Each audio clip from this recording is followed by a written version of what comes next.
On a chilly October morning in 1974, the quiet town of Amityville, New York, was shaken by a gruesome discovery. The defeo family's Dutch colonial home stood still, eerily silent. Inside, 6 members of the family lay dead in their beds.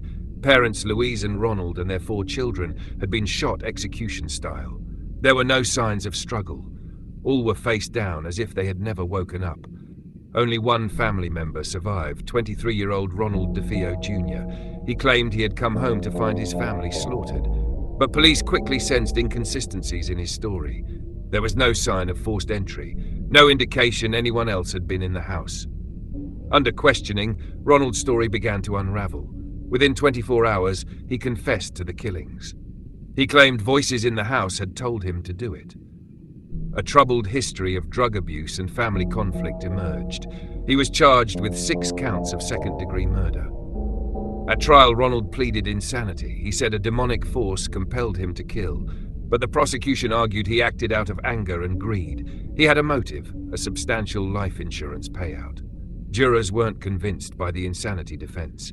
In November 1975, defeo was convicted on all counts. He was sentenced to 6 life terms in prison. But the story didn't end there. Just a month later, the Lutz family moved into the house. They lasted only 28 days. They fled, claiming the house was haunted. Strange smells, levitating objects, and ghostly apparitions were reported. Their story inspired the best-selling book, The Amityville Horror. That book became a blockbuster film in 1979. Skeptics questioned the truth of the Lutz's claims. Some accused them of fabricating the story for profit. But the legend grew. The house became a pop culture phenomenon. It drew paranormal investigators, thrill seekers, and true crime fans.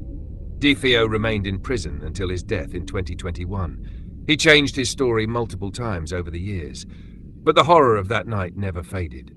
The truth behind what drove him remains debated. Amityville stands as a chilling intersection of murder and myth, a true crime case that spawned an enduring American legend.